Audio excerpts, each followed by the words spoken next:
What's going on? Talking today about healing and the properties of healing and how the Egyptians healed in history and how healing has been made known throughout the centuries and how it has been suppressed in today's age and now it is being revealed again. The reality of the Egyptians was that they wore precious elements upon their head. They wore gold, they wore copper, and they probably had access to iron additionally. And here we see a picture here where there are these Egyptian deities and they are clothed in gold and they have helmets of gold and they are just adorned with gold. I'd like you to take notice on especially this helmet here, how there's a little gap in between the two loaves of bread, so to speak, on the design. How this one is more like a ruby or something encased in gold, like a spherical contraption that would go on the head. The purpose of these helmets were to absorb radio energy from the ionosphere and infrared energy. Obviously, all materials absorb and emit infrared energy because they're not at absolute zero, so they're constantly emitting heat. So what is meant by that is that if they're wearing a helmet that is absorbing infrared energy, then that infrared energy is stored on the head and around the head, and it's connected to the body. So obviously heat will transfer from the helmet to the body. What's important about this is the electromagnetic nature of an infrared wave. The electromagnetic nature of an infrared wave is that it's a specific frequency range in the electromagnetic spectrum. A few octaves below that is radio frequencies. So given that the material is electromagnetic conductive in nature, it can absorb radio frequencies, which are just several octaves lower, musically speaking, in frequency. So the radio waves and the infrared radio waves, the infrared waves and the radio waves, both absorbed into the helmet, are a specific electromagnetic frequency set. Now, the Egyptian deities, they were grounded. They probably wore sandals or were barefoot. And what's on the ground? On the ground is a large electromagnetic wave that is the Schumann. So the Schumann is around 7.83 hertz. And what's important to know is that every single wave, when expressed over a medium or a volume, produces a cymatic lattice. This is Brustpop's experiment. And plate vibrates the plate at specific frequencies. Now we see a geometry, higher frequency, yet the space between point between salt line smaller the through it. We skip ahead and see smaller. So the cymatic beauty in this case, because it's on a plate, the cymatic lattice is becoming smaller with frequency. So we know that just this experiment, that the lower the frequency, the larger the cymatic volume, or the larger the spaces in between salt lines. The higher between those salt lines. Okay, so this is very important.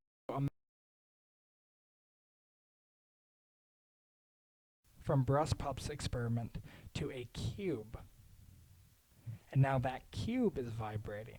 And on each face of the cube is a cymatic pattern according to the specific frequency. So now transcend beyond that, and instead of imagining a cube, imagine a sphere that is vibrating and has all around it, like a net overlaid on top of the sphere, a cymatic lattice. Now in the radio frequency range, what they had on their helmets, they were channeling radio frequencies. That is a cymatic lattice, just extremely small. Because remember, the higher the frequency, the smaller the lattice is in physical nature. So this is important. So now there's an electromagnetic component to this. So we have a radio wave lattice, a radio wave 3D cymatic lattice that is overlaying on top of this helmet. Okay? It's forming a type of capacitance, a type of cymatic capacitance. Okay, so we know, based on science, that if the volume of a capacitor is doubled, then the capacitance will also double. Okay, so capacitance is proportional to the area, and thus capacitance is proportional to volume. In this case, we're talking about the volume, the 3D volume of a standing cymatic wave.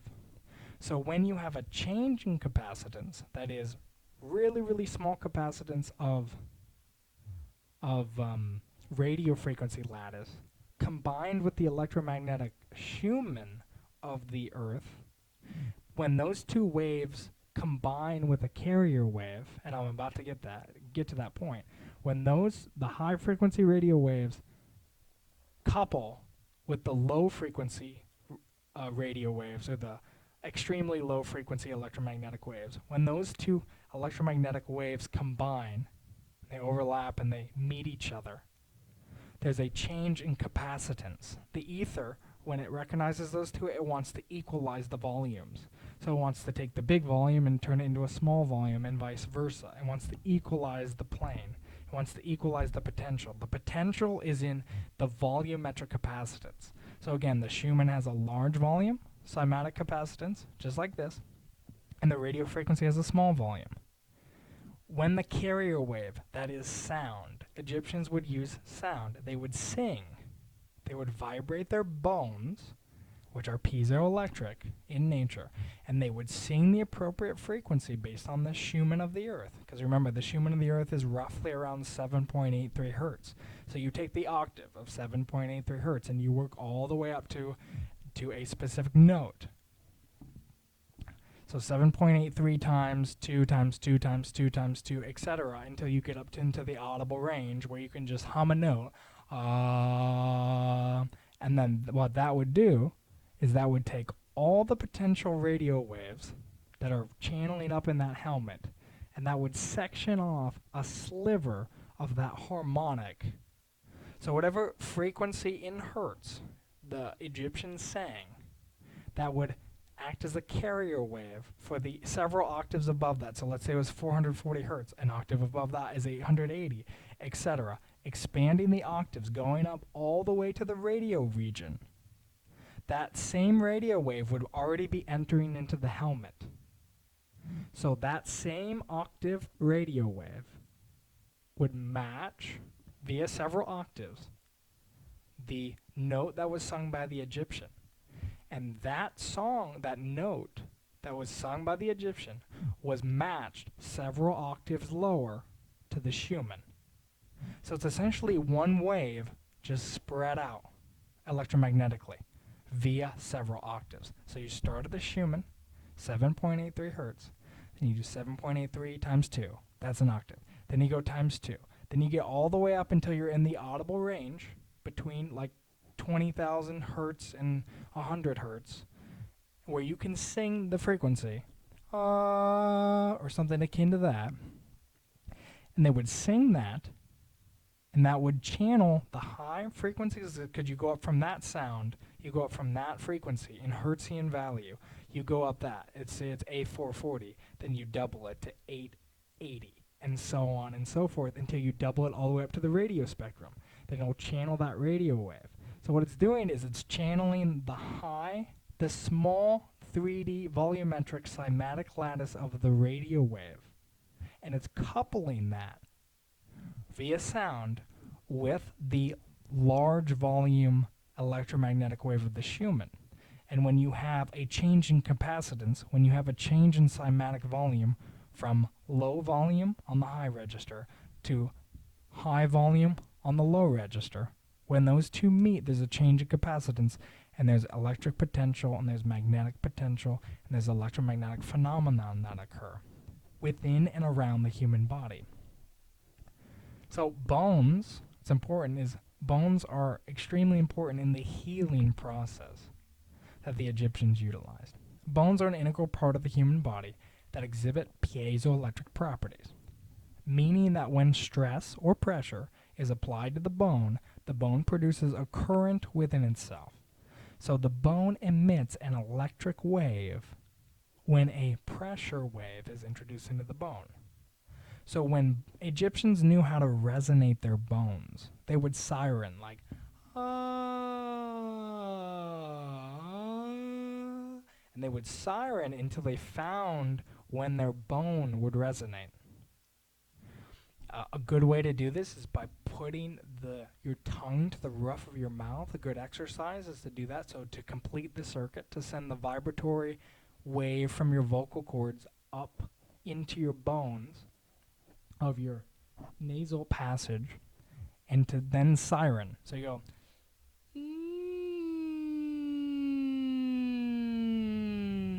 and if you siren slow enough, and you're very in tune with that, you'll be able to precisely and exactly feel the moment when the bone and which bone is being vibrated.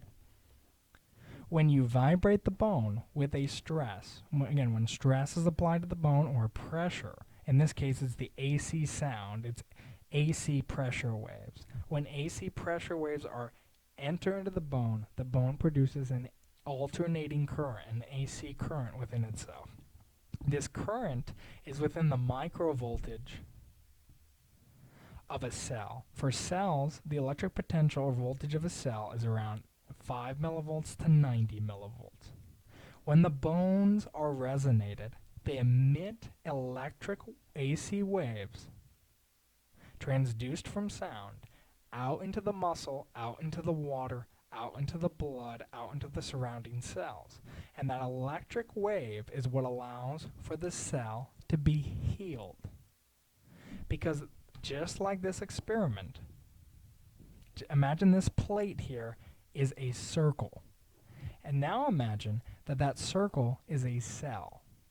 You see where I'm going with this? So the point is that a cell has an average specific geometry and volumetric shape with a certain amount of surface area. In the same way, just like in this experiment, you can determine the frequency that would be able to vibrate that cell or the plate. So you could get standing waves upon the cell to structure it and to organize it and to charge it and to heal it. So moving forward,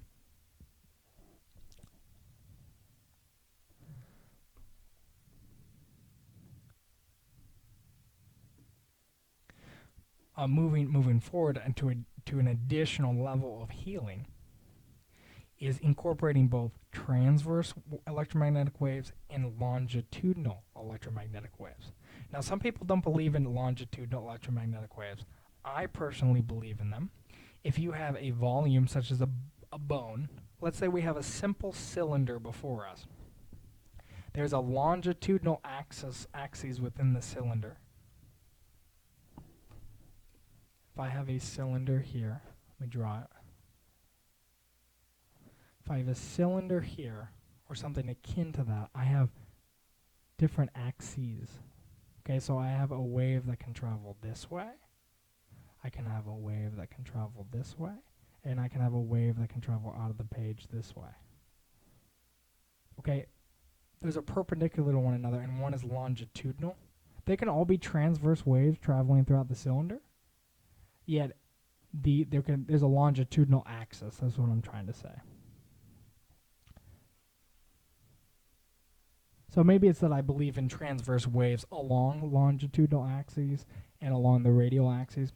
When you have when you have electromagnetic waves that are perpendicular to one another. So let's say all the electromagnetic waves are transverse in this case, and you have one set of waves going this way, and you have one set of waves at a right angle to it. They're perpendicular. It's normal at 90 degrees.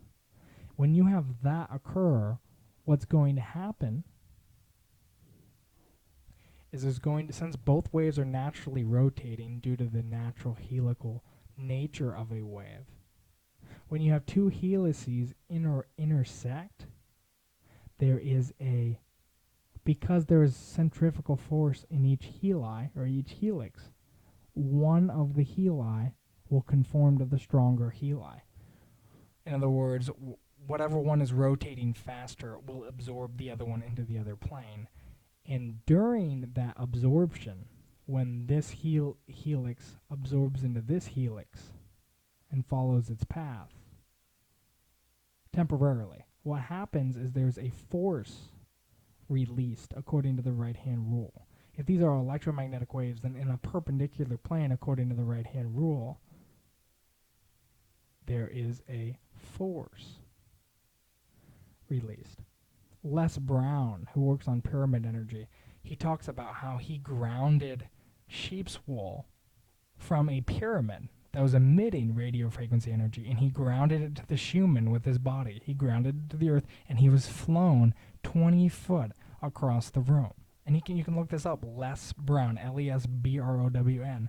Look up his pyramid energy testimony, and he'll tell you about that.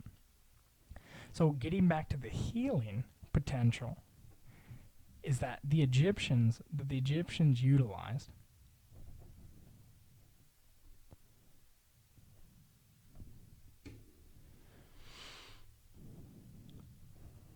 was they utilized it via gold, copper, and specific materials to absorb infrared energy, that is light electromagnetic energy. They absorbed radio wave energy, and then that was connected to their body because they wore the helmet. Then they sang a note that would vibrate all their bones according to the frequency, and they would sing it loud and clear and proud, so that when they vibrated their entire body, that sound wave acted as a link, a channel between the radio frequency and the Schumann via several octaves. From the Schumann, several octaves to sound, several octaves to radio frequency, and several octaves to infrared light. And it would channel the wave all across the body. And when that electromagnetic wave traveled all the way across the body, it would heal the body. Now, in addition to that concept itself, and they would have staffs. You could look at the staff. So you look at their accessories. When they would vibrate the staff, when they would bang it on the ground, the staff was made of quartz, probably iron, possibly granite. It contained piezoelectric material, probably contained ferromagnetic material. And the geometry of the staff was such that it would produce transverse waves in a longitudinal plane and transverse waves in a radial plane. And when you have those two perpendicular electromagnetic interactions, when they were holding the staff, they would channel that energy from the staff around their hand, because AC waves travel along the surface of a body. It would travel around their hand, through their body, thus into their cells. The additional accessory of the Egyptians was that they would carry ankhs, or they would carry, I think it was spelled A-N-K, or something like that. They would carry, where my cursor is, this object. And it's my opinion that they would strike it like a tuning fork, and then they would go and sing. They'd strike it like a tuning fork and or sing to vibrate the bones in their hands, to vibrate the material. Then they would physically touch a person where the illness was, where the ailment needed to be fixed. Why? Because what that would do is, because it was made of quartz and iron, because it was piezoelectric and ferromagnetic, when it was vibrated, it emitted electromagnetic waves. And when they had the carrier wave from sound, and the person was grounded to the earth, they would touch the body. So that if it was on the liver, they would touch the skin of where the liver was. If it was by the heart, they'd touch that area. It's like if it was on the head, they would touch that area. And it would send microcurrents into the body, and this would heal the body, electrically charge the blood, and allow for the absolute healing of the body.